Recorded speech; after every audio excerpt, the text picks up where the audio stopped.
बिस्मिल्लाहिर्रहमानिर्रहीम अस्सलाम वालेकुम viewers welcome to our weekly market review video. आज की इस वीडियो में हम 3 अहम टॉपिक्स डिस्कस करने जा रहे हैं।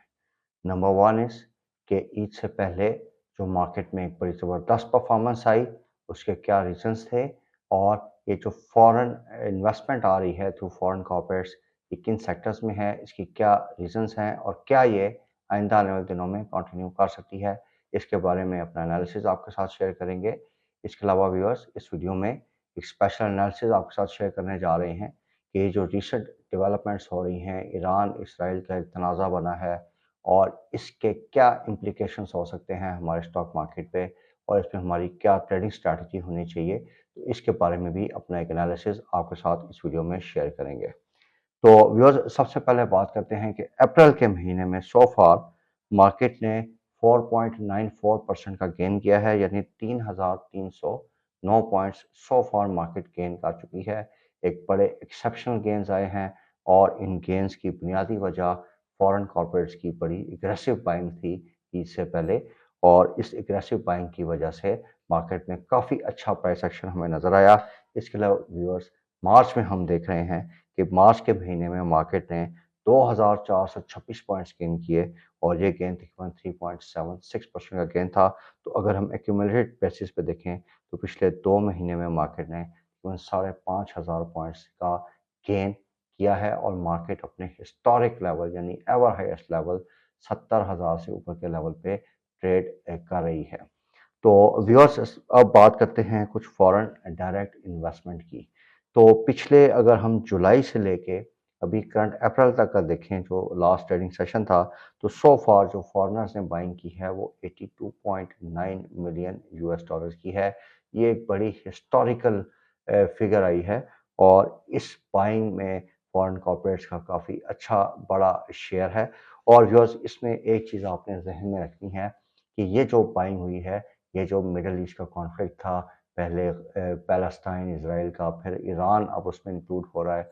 तो ये जो अक्टूबर से ये कॉन्फ्लिक्ट शुरू हुआ है, तो इस कॉन्फ्लिक्ट के ड्यूरेशन में ही हमारे पास इतने अच्छे इन्फ्लोज आए हैं और ये चीज़ आपको आगे अपने एनालिसिस में मज़ीद एक्सप्लेन करेंगे। तो व्यूअर्स अप्रैल के महीने में लास्ट अगर हम 10 डेज़ का देखें तो पिछले 10 दिनों के जो 10 ट्रेडिंग सेशंस थे मार्केट में, उसमें हमारे पास 8.5 मिलियन यूएस डॉलर्स की नेट इनफ्लोज आई हैं और ऑब्वियसली फॉरेन कॉर्पोरेट्स ने बहुत अच्छी इसमें बाइंग की है और commercial banks all other sectors इनमें बहुत ज़बरदस्त बाइंग हुई है। इसके अलावा फर्टिलाइज़र सेक्टर और पावर सेक्टर में भी हमें अच्छी बाइंग फॉरेनर्स की तरफ से नज़र आई है। और अगर हम लोकल इन्वेस्टमेंट पोर्टफोलियो का देखें व्यूअर्स, तो हमें इंडिविजुअल्स, कंपनीज़ और बैंक्स इनकी तरफ से सेलिंग नज़र आई, जबकि म्यूचुअल फंड्स, ब्रोकर्स और इंश्योरेंस कंपनीज़ ये मार्केट में एक्टिव बाइंग साइड पे रहे हैं। तो व्यूअर्स मार्केट में जो पिछले चंद दिनों में हमें अच्छी एक्टिविटी नज़र आई, उसके 2 मेन रीज़न समझ में आते हैं। Number 1 is the buying from the foreign corporates और दूसरा ये है कि लोकल इंस्टीट्यूशनल सपोर्ट भी मार्केट में एक्टिव रही है। इसकी वजह से हमने मार्केट में एक हिस्टोरिक रैली देखी जिसने मार्केट को एवर हिस्टोरिक लेवल्स पे लेके गई हैं। तो व्यूअर्स बेसिक रीज़न समझने की बात है कि क्या वजूहात हैं जिनकी वजह से इतनी अच्छी मार्केट में रैलीज डेवलपमेंट हुई। तो उसमें सबसे पहले जो चीज़ हमने देखनी है वो इकोनॉमिक स्टेबलाइजेशन है। अब यहाँ पे आपने 2 चीज़ें समझनी हैं कि what is the difference between economic stabilisation and economic growth और इन दोनों सिनेरियोस में हमें किन-किन सेक्टर्स पे फोकस करना है। तो ये जो स्टेबलाइजेशन का फेज़ था, तो पहले हम बिल्कुल एक डिफ़ॉल्ट की साइड पे जा रहे थे, फिर आईएमएफ का प्रोग्राम आया, हमारे रिज़र्व्स थोड़े से एक स्टेबिलिटी के लेवल की तरफ आए और उसके साथ-साथ हमारा जो एक्सचेंज रेट आपने देखा होगा कि 5-6 महीनों से एक स्टेबल एक्सचेंज रेट हमारा आ रहा है। इसकी वजह से हम थोड़ा-सा एक मुआशी इस्तेहकाम की तरफ जा रहे हैं। अब कमर्शियल बैंक्स और फर्टिलाइज़र्स में जो बड़ी हमने इन्वेस्टमेंट्स देखी, उसकी बेसिक रीज़न व्यूअर्स ये है कि कमर्शियल बैंक्स जो एक ऐसा सेक्टर है कि ये आपकी इकोनॉमिक एक्टिविटी से ज़्यादा रिलेट नहीं करता। हमारे मुल्क के जो सिनेरियो है इसमें गवर्नमेंट ने काफ़ी ज़्यादा बोरिंग की हुई है बैंकिंग सेक्टर से और उसका इंटरेस्ट रेट भी बहुत ज़्यादा है। इसकी वजह से बैंकिंग सेक्टर के प्रॉफिट्स काफ़ी अच्छे हैं और उनकी डिविडेंड पे-आउट्स भी अच्छी आ रही हैं। इसीलिए हमने देखा कि फॉरेन कॉर्पोरेट्स का काफ़ी इंटरेस्ट बना इस सेक्टर में और इस सेक्टर ने काफ़ी अच्छा परफ़ॉर्म किया। अब उसके साथ-साथ व्यूअर्स क्योंकि इस सेक्टर की अर्निंग्स काफ़ी ज़्यादा बढ़ गई, तो इसकी प्राइसेस नो डाउट ऊपर आई हैं, लेकिन अर्निंग बहुत ज़्यादा बढ़ने की वजह से इसका जो प्राइस अर्निंग मल्टीपल है सेक्टर का, वो अभी भी तकरीबन 4 टाइम्स या 4 टाइम्स से नीचे है, जो कि बड़े अट्रैक्टिव लेवल्स हैं और इसी वजह से हम देख रहे हैं कि एक मुसलसल बाइंग इंटरेस्ट जो है इस सेक्टर में आ रहा है और अभी मार्च के रिजल्ट में नो डाउट बहुत कम बैंक्स ऐसे हैं जो कि क्वार्टरली बेसिस पे डिविडेंड पे करेंगे, लेकिन इवन देन इनके रिजल्ट्स जो हैं वो बहुत अच्छे आने वाले हैं। इसी तरीके से व्यूअर्स जो ऑयल एंड गैस सेक्टर था उसमें हमने देखा कि ओजीडीसी, पीपीएल वगैरह में ये जो सर्कुलर डेट की रेज़ोल्यूशन थी, इस वजह से काफ़ी इसमें ऑप्टिमिज़्म रहा, काफ़ी ज़्यादा मूवमेंट आई, इसमें हमने काफ़ी ज़्यादा वोलेटिलिटी भी देखी और अब आगे जो सिनेरियो बनेगा इसमें भी हम देख रहे हैं कि ख़ास तौर पे ओजीडीसी में हमें मार्केट में एक अच्छा इसकी प्राइस मज़ीद ऊपर जाते हुए नज़र आ रही है। इसकी रीज़न्स आपके साथ टाइम एंड अगेन शेयर करते रहे हैं। रैकोटेक का प्रोजेक्ट दोबारा से एक्टिव हो रहा है और अभी जो सऊदीज़ की इन्वेस्टमेंट आ रही है, ये जो इंटरनेशनल कॉन्फ्लिक्ट बन रहा है, इससे नतीजे में अगर प्राइसेस ऑयल की बढ़ती हैं, तो उसका एक बेनिफिशियरी जो होगा वो ओजीडीसी होगा। गैस प्राइसेस बढ़ी हैं, इसकी सर्कुलर डेट एक्यूमुलेशन रुक गई है। अब इसके जो कैश प्रॉफिट्स थे, जो पहले 80 टू 85% सर्कुलर डेट में चले जाते थे, अब इसके पास काफ़ी फ्री कैश अवेलेबल है, तो इसके पास अब डिविडेंड पेइंग कैपेसिटी जो है वो ज़्यादा आ रही है। तो ये शेयर हमें काफ़ी अट्रैक्टिव लेवल्स पे नज़र आ रहा है। तो व्यूअर्स अब बात करते हैं कि ये जो कल के दिन हमने देखा कि एकदम से एस्केलेशन हुई है ईरान की साइड पे, इसका मार्केट पे क्या कॉन्सिक्वेंस आएगा? सबसे पहले समझने की बात ये है कि ईरान ने ये जो एक्शन लिया है, ये किस स्केल पे लिया है? तो व्यूअर्स ये जो ड्रोन्स फायर किए गए या क्रूज़ मिसाइल फायर किए गए हैं, ये एक किस्म का वार्निंग शॉट था।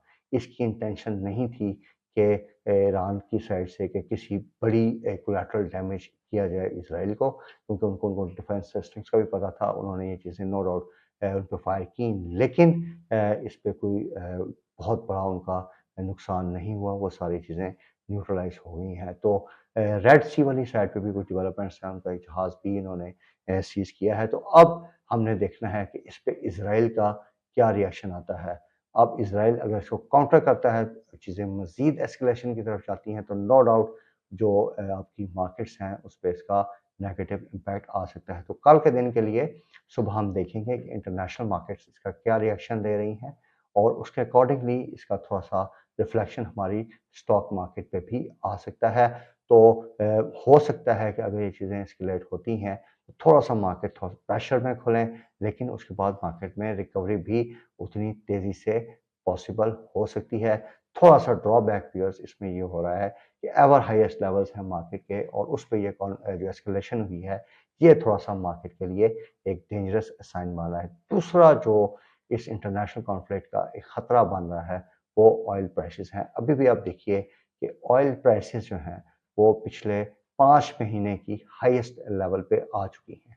तो अगर आपका क्रूड $100 से ऊपर चला गया, तो यू कैन वेल इमेजिन कि हमारी जो पेट्रोल की प्राइसेस हैं, वो कहाँ पे जाएँगी। इससे आपकी बिजली की प्राइसेस बढ़ेंगी और एक इन्फ्लेशन की नई लहर हमारे मुल्क में आ जाएगी। तो ये फिर जो हम जो बात कर रहे हैं, इंटरेस्ट रेट कट्स जो हैं बहुत जल्दी अब हम देखेंगे, उसकी पॉसिबिलिटी इससे बहुत ज़्यादा कम हो जाएगी। तो ये थोड़ा-सा हमें जो इंटरनेशनल मार्केट्स का रिएक्शन है, उसके अलावा क्रूड ऑयल प्राइसेस जो आगे उसमें वोलेटिलिटी आएगी, उसको हमें बहुत क्लोज़ली मॉनिटर करना है।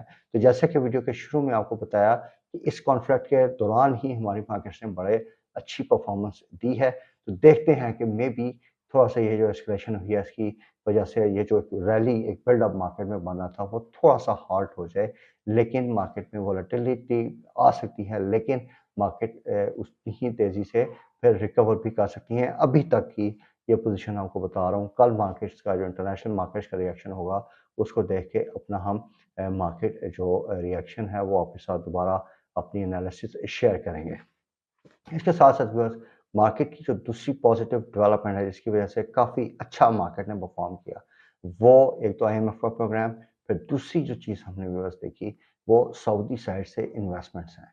सबसे पहली अच्छी डेवलपमेंट जो हुई है कि सऊदीया ने जो हमारे पास सेफ डिपॉजिट रखवाए थे, वो 3 अरब यूएस डॉलर से बढ़ा के अब वो 5 अरब यूएस डॉलर पे वो कर रहे हैं। इसका एग्रीमेंट हो चुका है। ये हमारी जो करेंसी है इसकी स्टेबिलिटी के लिए बहुत पॉजिटिव न्यूज़ है। पाकिस्तान ने अपना जो यूरो बॉन्ड है उसकी 1 बिलियन यूएस डॉलर्स की पेमेंट कर दी है। इसके बारे में काफ़ी ज़्यादा कंसर्न थी, लेकिन ये एक चीज़ जो है निकल गई है। नो डाउट इससे foreign exchange reserves 7 billion US dollars पे आ जाएंगे, लेकिन आईएमएफ की जो ट्रांच आनी है उसके बाद ये सऊदी डिपॉजिट्स हैं, इसके बाद हम मज़ीद बेहतर एक्सचेंज लेवल्स के एक्सचेंज अपने फॉरेन एक्सचेंज रिजर्व्स बेहतरी की तरफ जाते हुए देखेंगे, जिसकी वजह से हमारी करेंसी स्टेबलाइज हो जाएगी। इसके अलावा सऊदीया की तरफ से जो दूसरी डेवलपमेंट आ रही है कि तकरीबन 14 से 15 अरब यूएस डॉलर्स की रिफाइनरी की इन्वेस्टमेंट है। इसके अलावा कॉपर माइंस की इन्वेस्टमेंट्स वो कर रहे हैं और रैकोटिक का जो प्रोजेक्ट है, ये सारी जो इन्वेस्टमेंट्स हैं इस पे जो एमओयूज़ हैं वो काफ़ी हद तक इनके फाइनलाइज हो चुके हैं। अगर एक कंक्रीट एग्रीमेंट इस पे हो जाता है व्यूअर्स, तो ये हमारी इकॉनमी के लिए और ख़ास तौर पे हमारी मार्केट्स के लिए बहुत अच्छी खबर है। दैट इज़ व्हाई आपको वीडियो के शुरू में हमने रिकमेंड किया था कि ज़रा ओजीटीसी पे आपने नज़र रखनी है। इसके अलावा अगर हम थोड़ा-सा लेवरेज पोज़ीशंस पे देखें, तो तकरीबन 31 अरब रुपए की अभी पोज़ीशन बन रही है। कोई ऐसा इतनी बहुत बड़ी पोज़ीशन नहीं है। It is manageable. तो रोल ओवर वीक की वजह से मे बी मार्केट थोड़ा-सा वॉलेटाइल हो, लेकिन इसमें कोई खतरे वाली बात नहीं है। तो अच्छी जो रोल ओवर पोज़ीशंस हैं जिसमें अच्छा हम इन्वेस्टर्स का इंटरेस्ट देख रहे हैं, तो उसमें हबीब बैंक है, उसमें ओजीडीसी है, उसमें आपका इवन टीआरजी का शेयर हमें उसमें काफ़ी अच्छी पोज़ीशन नज़र आ रही है। तो इन शेयर्स में हम देख सकते हैं कि एक बेहतर प्राइस परफॉर्मेंस आ सकती है। इट ऑल डिपेंड्स कि अब अर्निंग सीज़न भी है, मार्च का रिजल्ट्स कैसे आते हैं, इंटरनेशनल कॉन्फ्लिक्ट है। तो जो हमारी रिकमेंडेशन थी व्यूअर्स आपको, ये ईद से पहले हम आपको हायर लेवल्स पे मुसलसल कह रहे थे कि आपने शॉर्ट टर्म फोकस रखना है मार्केट के लिए, short term focus. Intra day trading पे फोकस रखना है। आपको जो छोटे गेन्स मिले उनको बुक करें और कोशिश करें कि डे एंड पे अपने आप को अपने कैश फ्री रखना है, और नेक्स्ट डे पे जो भी आपको अच्छे वॉल्यूम्स के साथ एक जिन शेयर्स में बिल्डअप नजर आए उसमें पोजीशन बिल्ड करके थोड़ा गेन बुक करके अपने आप को साइड लाइन कर लीजिए, क्योंकि जिस तरह के हालात हैं एवर हाईएस्ट लेवल्स पे, तो मार्केट्स में हम वॉलेटिलिटी भी दे सकते हैं। अगर ये जो आपको स्ट्रैटेजी बताई है शॉर्ट टर्म फोकस की, इसमें अगर मार्केट में जो पॉजिटिव रन कंटिन्यू करता है, तो आप उसको किसी हद तक कैच कर सकेंगे, आप उसको मिस नहीं करेंगे। और उसमें जो दूसरा बड़ा प्लस पॉइंट होगा कि आप मार्केट जो मोमेंटम है, जिन शेयर्स में एक दिन में एक्टिविटी होगी, उसी शेयर्स में आप ट्रेड करेंगे और उसमें जो छोटा-मोटा आपको गेन मिलता है, आप उसको बुक करेंगे। सेफ स्ट्रैटेजी भी है और उसमें आपको एक रीज़नेबल गेन भी मिलेगा। इस मार्केट में वी वुड अगेन रिकमेंड कि आपने लॉन्ग टर्म पोज़ीशंस की तरफ नहीं जाना है, क्योंकि एवर हाईएस्ट लेवल्स हैं। ज़रा-सी कोई भी मिसहैप हुई तो मार्केट में एक बड़ा नेगेटिव प्राइस एक्शन आ सकता है। व्यूअर्स, आई होप कि ये जो एक बड़ा ब्रीफ सा एनालिसिस मैंने आपके साथ शेयर किया, ये आपकी ओवरऑल ट्रेडिंग स्ट्रैटेजी में आपके लिए हेल्पफुल साबित होगा। इंशाल्लाह कल के दिन मार्केट्स को मज़ीद एनालाइज़ करेंगे, अपनी जो फाइंडिंग्स होंगी, अपने जो हमारी व्हाट्सएप ब्रॉडकास्ट होती है उसमें हम शेयर करेंगे। थोड़ा-सा माज़रत कि रमज़ान के महीने में मैं इतना चैनल पे टाइम नहीं दे सका, लेकिन इंशाल्लाह अभी जो करंट अभी पोज़ीशन बन रही है, इसमें हम कोशिश करेंगे कि एक रेगुलर बेसिस पे आप लोगों को अपने व्यू से आगाह करें। तो वी आर लुकिंग फॉरवर्ड कि आप हम जो भी आपकी राय हो हमारे चैनल के बारे में, वो कमेंट सेक्शन में आपने लाज़मी देनी है, ताकि हम अपनी क्वालिटी ऑफ सर्विस को बेहतर कर सकें। Viewers, thank you very much for your time. Take care. अल्लाह हाफ़िज़।